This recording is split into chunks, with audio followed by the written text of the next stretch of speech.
Quelle est votre réaction à cette information du Parisien qui n'est pas confirmée par l'entourage de Cyril Hanouna pour l'instant? Moi, quand Bolloré m'a viré, moi, c'était pas si grave, mais ça a mis pratiquement 100 personnes sur le carreau.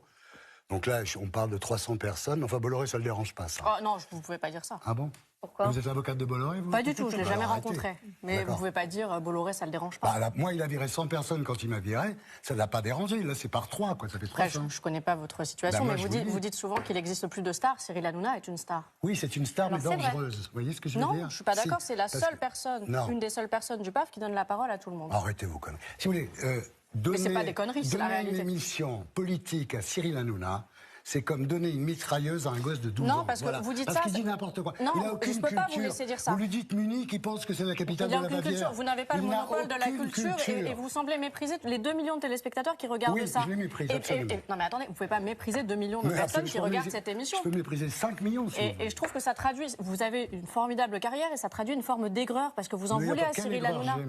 À chaque fois, vous mitraillez Cyril Hanouna alors que c'est l'allégorie de la réussite. À cette époque-là, on était très copains et on s'entendait très bien. Après, il a pris... Le mot, il ne doit pas connaître le sens. D'ailleurs, c'est l'ubris. Vous êtes condescendant à son égard. Bien entendu. L'ubris s'est emparé de lui. Voilà. Bon, ceci étant, le jour où il dit à la télévision, l'émission de Thierry Ardisson, Hôtel du Temps, c'est nul, c'est à chier. Je ne comprends pas qu'on dépense l'argent du contribuable pour faire ça, alors que lui, la seule idée qu'il a eue, c'est mettre 4 connards autour d'une table. Mais c'est pas 4 connards, arrêtez de parler comme ça déjà. Franchement. Raymond n'est pas un connard, par exemple. Mais aucun de ces personnes ne sont des connards, vraiment. Vous bossez pour le groupe Bolloré. Et alors? Et vous continuez. Et alors? Et j'en suis fier. Moi, je suis très bien chez eux. Très bien. Le groupe Bolloré, c'est la liberté. Vous avez la même idéologie. C'est la réalité. Vous avez l'idéologie Bolloré. Bolloré, il n'y a pas d'idéologie. Tout le monde.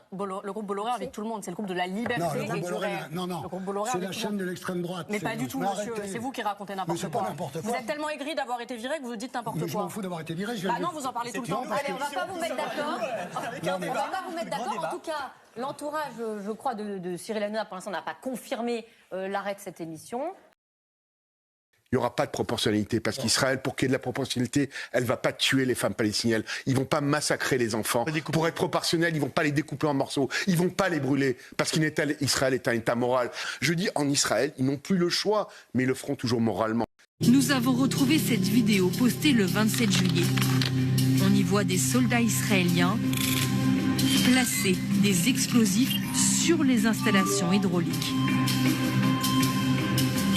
En commentaire, il est écrit en hébreu « Destruction du réservoir d'eau de Tel Sultan, en l'honneur du Shabbat ».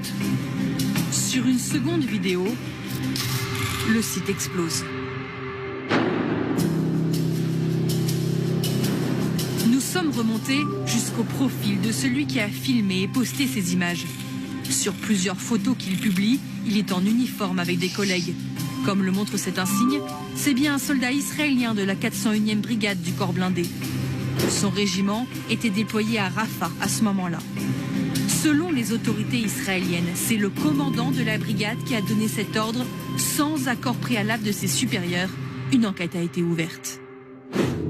Pour son eau potable, Gaza dépend en grande partie de ces 3 usines de dessalement.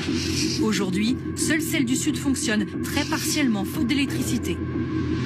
Celle du nord était quasiment flambant neuve. En voici les images promotionnelles. Construction achevée en 2019 avec des fonds du Koweït pour plus de 8 millions de dollars. Le 1er novembre, l'usine semble encore quasiment intacte. Seul un cratère est visible juste à côté. À moins de 200 mètres, l'armée israélienne a pris position. On aperçoit des dizaines de chars alignés. À mi-chemin, nous avons géolocalisé cette vidéo.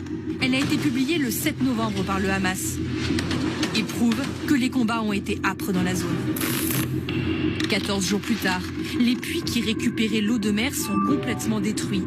Le bâtiment est largement endommagé et des traces d'engins sont visibles. Nous avons retrouvé ces images de l'intérieur. C'est dévasté. Selon les ingénieurs que nous avons contactés, le montant des dégâts s'élève à plus de 6 millions de dollars. À ce stade, l'armée israélienne n'a pas fourni d'explications sur cette destruction. Pourtant, selon nos informations, cette usine, comme beaucoup d'installations hydrauliques stratégiques de Gaza, était censée être démilitarisée. Parce qu'Israël est un État moral. Je dis en Israël, ils n'ont plus le choix, mais ils le feront toujours moralement. Selon nos informations, cette usine, comme beaucoup d'installations hydrauliques stratégiques de Gaza, était censée être démilitarisée. C'est-à-dire que leur localisation a été transmise à Israël via l'ONU pour être laissée hors du conflit. Le 15 décembre 2023, un autre point a été ajouté à cette liste humanitaire. Un entrepôt géré par la Compagnie des eaux palestiniennes et par l'UNICEF. Il a pourtant été touché par une frappe le 21 janvier. Selon Israël, l'entrepôt lui-même n'était pas ciblé, mais des terroristes du Hamas se cachaient aux alentours. 4 personnes sont mortes. Des tonnes de matériaux destinés à réparer les infrastructures hydrauliques ont été détruites. Et pourtant, les besoins sont immenses. Khan Younes est la ville où il y a le moins de points d'eau encore opérationnels. Nous y avons géolocalisé cette vidéo. Regardez, il y a des piscines d'eau, ça vient des égouts. C'est catastrophique. Des images de ce type, avec des mares stagnantes au milieu des déplacés, nous en avons trouvé des dizaines sur les réseaux sociaux. Et pour cause, des centaines de kilomètres de canalisation sont détruits. Et les eaux usées ne sont plus traitées. Les 7 stations d'épuration de Gaza sont aujourd'hui hors service. Certaines parce qu'elles manquent de carburant, les autres parce qu'il n'en reste pas grand-chose. Tout à l'est, voici le site de Bourej. On y voit désormais plusieurs cratères. Tous les panneaux solaires ont été rasés. Toute source d'électricité est donc coupée. Dans les citernes, l'eau est recouverte d'algues. Faute de pouvoir les traiter, les eaux usées sont parfois rejetées en mer. D'abord en petite quantité, ici le 25 juin. Un mois plus tard, une vague de pollution entache la Méditerranée. Selon l'ONU, cette situation serait à l'origine de nombreuses maladies de peau à Gaza. Et le virus de la polio, disparu depuis 25 ans, a été détecté dans ces eaux usées. Il n'y aura pas de proportionnalité parce qu'Israël, pour qu'il y ait de la proportionnalité, elle ne va pas tuer les femmes palestiniennes. Ils ne vont pas massacrer les enfants. Pour être proportionnel, ils ne vont pas les découper en morceaux. Ils ne vont pas les brûler parce qu'Israël est un État moral. Je dis en Israël, ils n'ont plus le choix, mais ils le feront toujours moralement. C'est pour le groupe Bolloré. Et alors continuez. Et alors Et j'en suis fière. Moi, je suis très bien chez eux. Très bien. Le groupe Bolloré, c'est la liberté. Vous avez la même idéologie. C'est la réalité. Vous avez l'idéologie Bolloré. Bolloré, il n'y a pas d'idéologie. Tout le monde. Le groupe Bolloré invite tout le monde. C'est le groupe de la liberté et du réel. Non. Le groupe Bolloré C'est la chaîne de l'extrême droite. Mais pas du tout, monsieur. C'est vous qui